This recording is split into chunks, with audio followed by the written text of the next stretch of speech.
within a maze built to trap the hopeless, he walked without fear, armed only with courage and a single thread.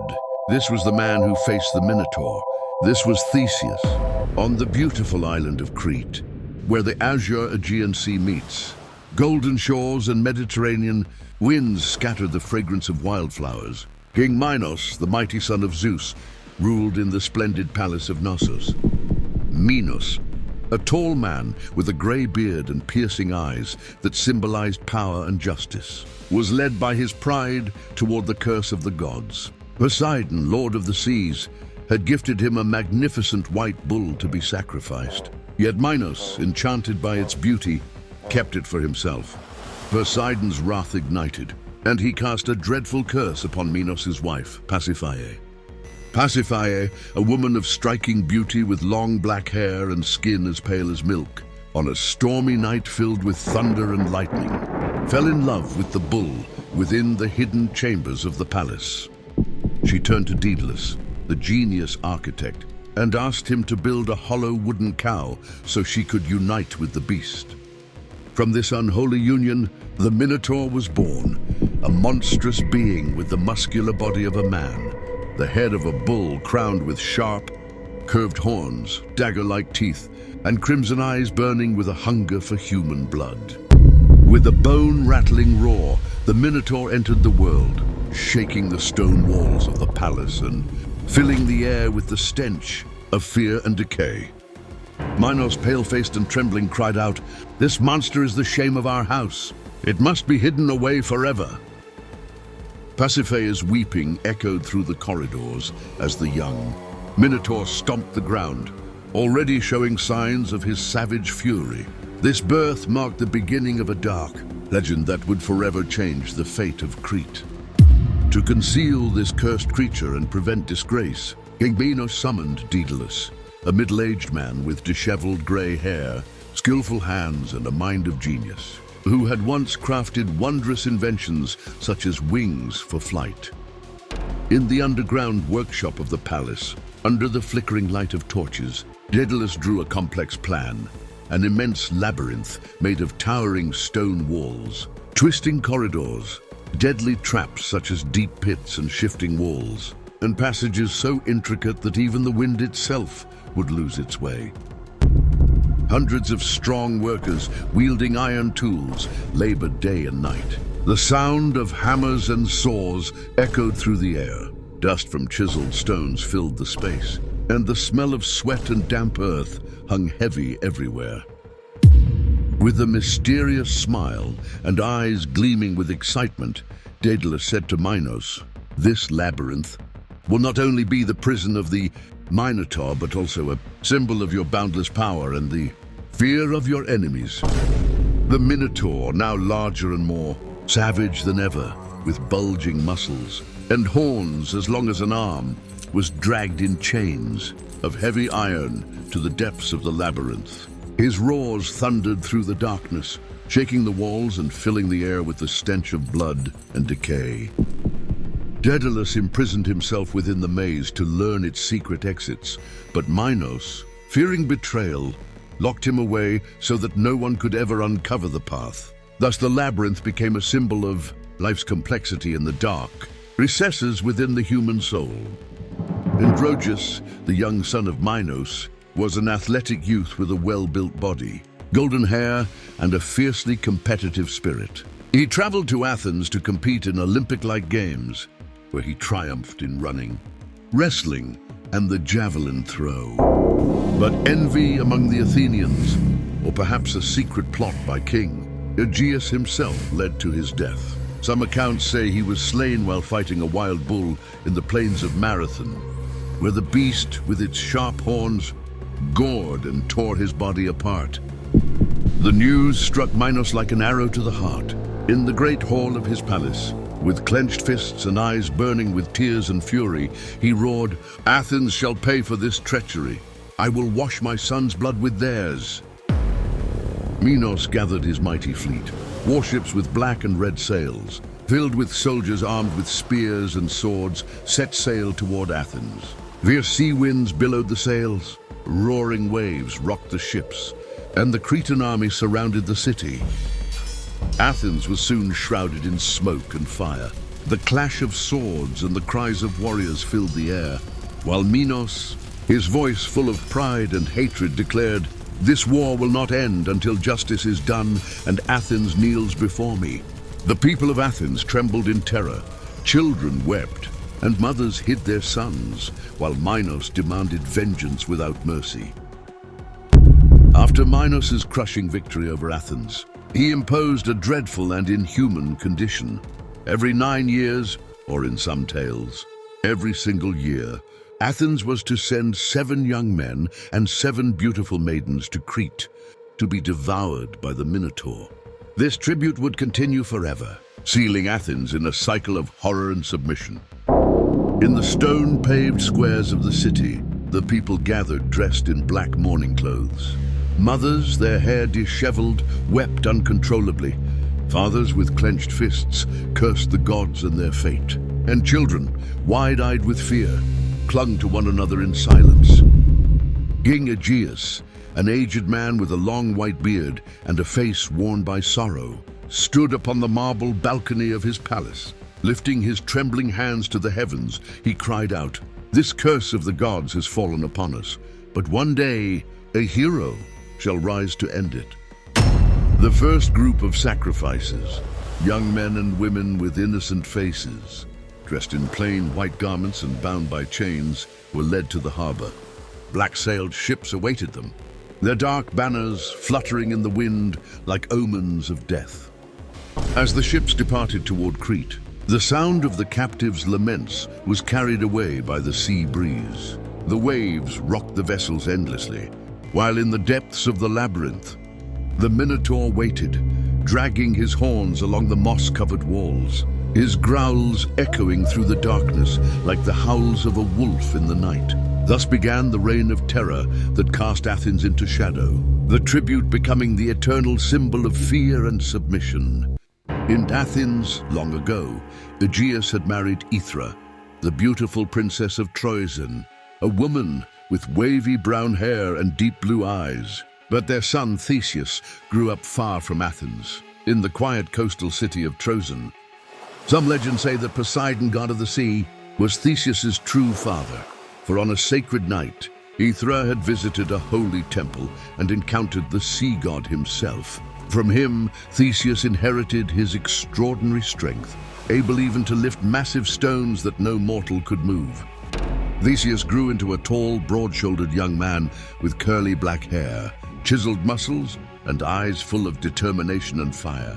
He trained in the green forests of Troezen, learning swordsmanship from local masters, wrestling wild beasts, and swimming through roaring rivers to build his strength and endurance. When he reached manhood, his mother, Aethra, revealed the truth, one golden sunset beneath an ancient olive tree. She said softly, "Your true father is Aegeus, king of Athens. Beneath this great stone, he hid his golden sword and leather sandals. When you are strong enough to lift it, you will know who you are." With divine strength, Theseus lifted the immense stone, uncovering the shining golden sword and the sandals. He fastened them to his feet, gripped the sword that gleamed in the sunlight, and set forth toward Athens with steady steps and a heart burning with destiny.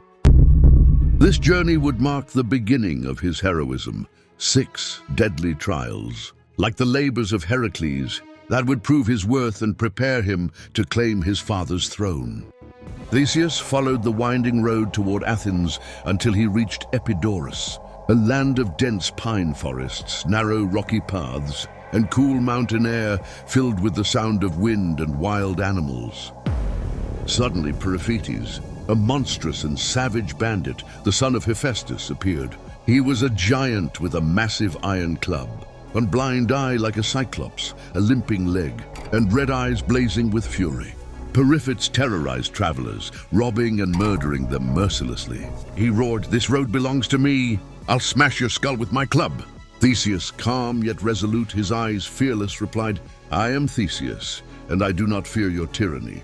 Fight me!" The brutal combat began. Periphetes swung his club with earth-shaking force. But Theseus dodged swiftly, drew his golden sword, and struck the bandit's crippled leg.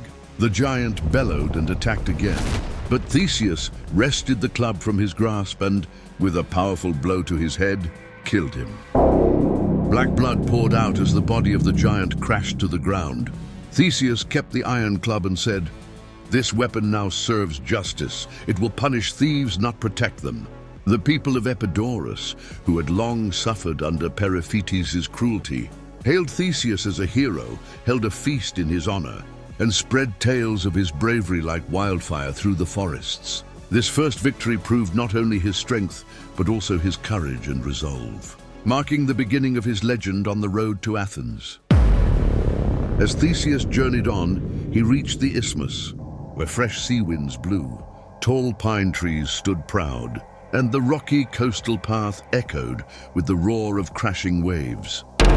There he encountered Sinis, a savage outlaw known as the Pine-Bender, a muscular brute with tangled grey hair, her body covered in old scars and furious eyes. Sinis's cruel method was infamous. He bent 2 young pine trees to the ground, tied travelers' limbs to them, and released the trees, tearing his victims apart. Seeing Theseus, Sinis laughed and said, "Young man, rest a while, but first help me bend these trees."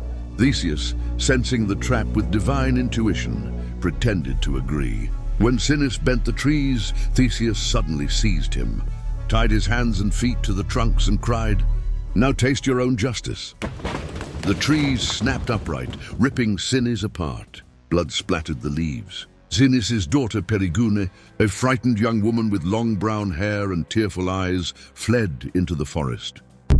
But Theseus found her, comforted her, and promised to protect her. For a time they stayed together, and she bore him a son, Melanippus, who later became a great hero. Carrying the iron club on his shoulder, Theseus continued his journey, stronger, wiser, and now seen as a symbol of justice and intelligence over brute force. The people of the isthmus told his story for generations. Theseus arrived in Crommyon, a region of green meadows dotted with wildflowers, gentle hills and small wooden villages, where the air smelled of wet earth and livestock. There he faced the Crommyonian boar, a monstrous beast born of Typhon and Echidna, parents of many horrors. The creature had dagger-like tusks, blazing red eyes, a body covered in coarse black bristles, and legs so powerful that the ground shook with every step. It ravaged farms, destroyed villages, and slaughtered all who crossed its path. The beast charged with a deafening roar, tearing up the earth as dust swirled around them. Theseus swung his iron club, but the boar dodged and slashed his leg, leaving a burning pain. Agile and determined, Theseus lured the creature uphill, tiring it out before driving his golden sword deep into its neck. Black blood gushed forth as the monster collapsed. He skinned the boar as a trophy of victory. The people of Crommyon, long tormented by the beast, celebrated him with flowers, music, and a grand feast. They named him the Slayer of Monsters. This third labor proved Theseus's endurance and strength, bringing him ever closer to Athens and spreading his fame far and wide. Near Megara, Theseus reached a perilous coastal road lined with towering cliffs and roaring waves crashing below. The salty wind whipped through his hair as seabirds screeched overhead. Here lurked Sciron, an aging yet cunning robber with a long grey beard, sharp deceitful eyes, and a wiry but strong frame. Sciron forced travelers to wash his feet, then kicked them over the cliff to be devoured by a giant sea turtle waiting below. When he met Theseus, Sciron sneered, "Show respect, boy. Wash my feet." Feigning obedience, Theseus waited for his chance. As Sciron sat and stretched out his legs, Theseus suddenly seized him, lifted him high, and shouted, "Now it's your turn to take the fall." He hurled Sciron off the cliff. The old bandit's body struck the rocks, and the monstrous turtle devoured him whole. The sea grew calm again as fishermen watched in awe. The people of Megara hailed Theseus as a hero and celebrated his justice. This fourth victory proved his cleverness and sense of moral balance, bringing him to the very gates of Athens. In the sacred land of Eleusis, Theseus entered a path lined with small temples and statues of the gods. the air rich with incense and wildflowers, and the chants of pilgrims echoing through the valley. Here lived Crommyonian, a ferocious wrestler with a massive, scarred body, short black hair, and burning red eyes. He challenged all travelers to wrestle him and killed them by smashing them to the ground and breaking their necks. Seeing Theseus, he grinned. "Come, boy, let's fight." They grappled fiercely. Crommyonian lunged and tried to throw Theseus, but Theseus, using divine intelligence and superior technique, slipped from his grip, struck his ribs, and exhausted him. Finally, Theseus lifted the giant wrestler and hurled him to the ground, breaking his neck. The people of Eleusis, long oppressed by Crommyonian, rejoiced and hailed Theseus as a champion of skill and justice. This fifth trial proved his mastery of combat and strategy and marked his arrival at the threshold of Athens. Near the gates of Athens, Theseus came upon a house along a dark, tree-shrouded road. The night wind whispered, and the hoots of owls filled the air. There dwelt Procrustes, a cunning and sadistic thief with piercing black eyes, a deceitful smile and a lean frame. He invited weary travelers to rest on his perfect iron bed, stretching those who were too short and cutting off the legs of those too tall. When Theseus arrived, Procrustes welcomed him, saying, "Rest here, stranger. My bed fits everyone perfectly." Theseus pretended to comply, but quickly turned the trap against its maker. He overpowered Procrustes, bound him to the bed, and said coldly, "Now let's see how well it fits you." He cut off Procrustes' legs, killing him with his own cruel method. Blood stained the iron frame. This sixth and final trial brought Theseus to the gates of Athens, ready to meet his father and face even greater challenges ahead.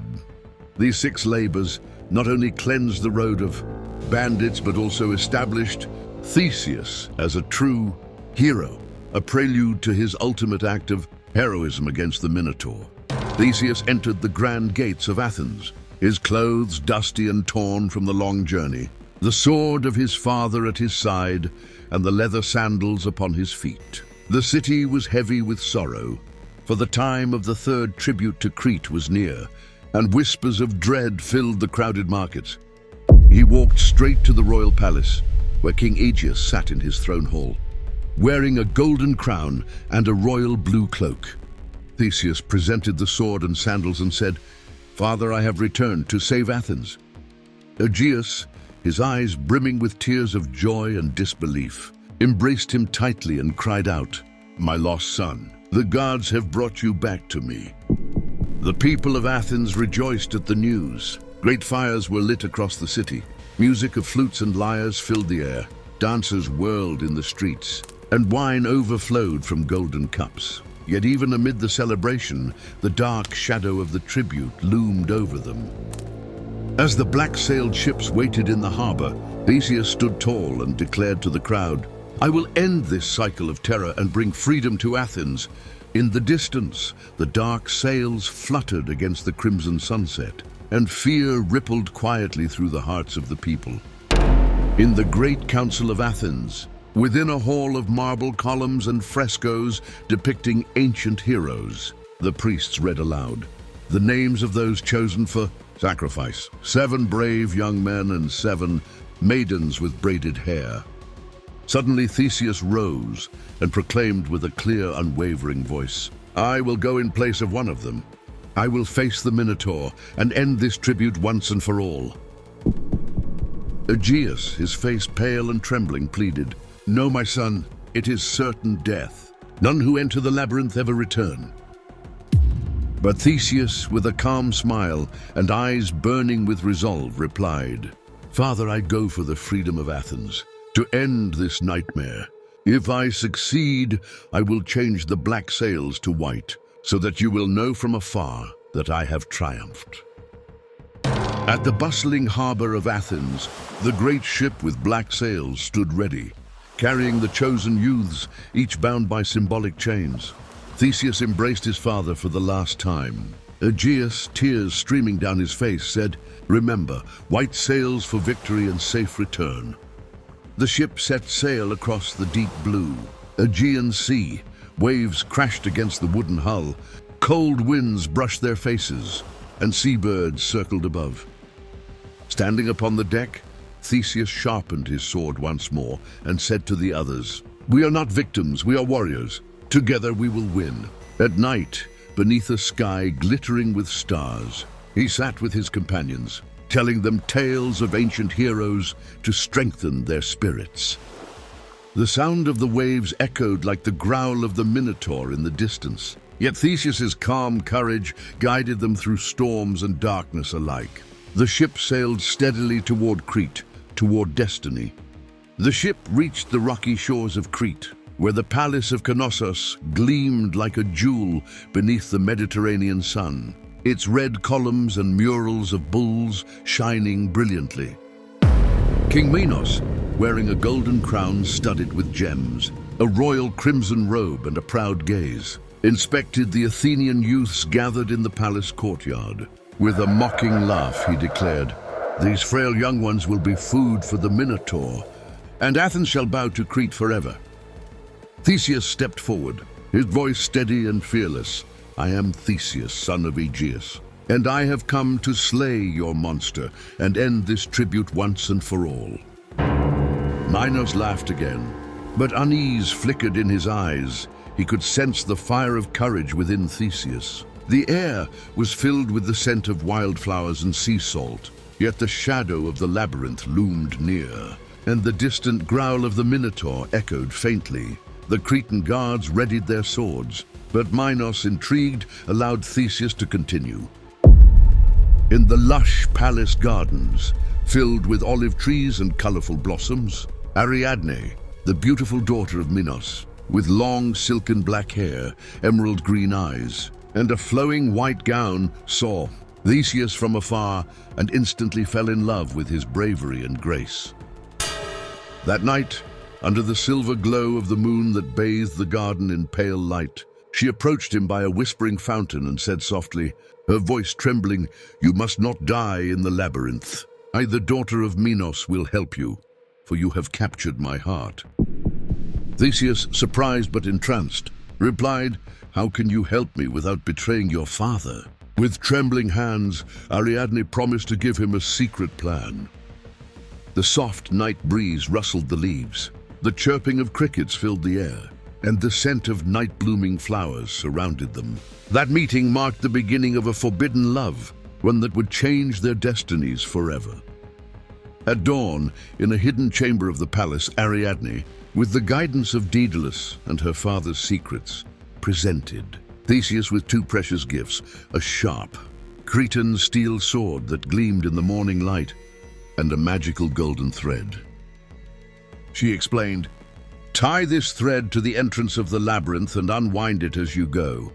It will guide you back, for the labyrinth is designed so no one can escape without help. The sword will pierce the heart of the Minotaur." Theseus took her hand, kissed it, and with eyes full of gratitude vowed, "If I survive, I will take you with me to Athens, and we shall be together forever." Tears streamed down Ariadne's face as she whispered, "Good luck, my love. May the gods be with you." The sun rose higher, its rays glinting off the golden thread, while the shadow of the labyrinth stretched long and dark across the palace grounds. These gifts would become the keys to victory. At the entrance of the labyrinth, the heavy stone door creaked open, releasing a chill, damp air like that of a dark cave. Theseus tied the golden thread tightly to a stone pillar, gripped his sword, and stepped into the darkness. The corridors were narrow and moss-covered. The sound of dripping water echoed like a heartbeat, and the smell of moisture and decay filled the air. Step by step, he moved forward carefully, avoiding traps such as slippery floors and sharp walls.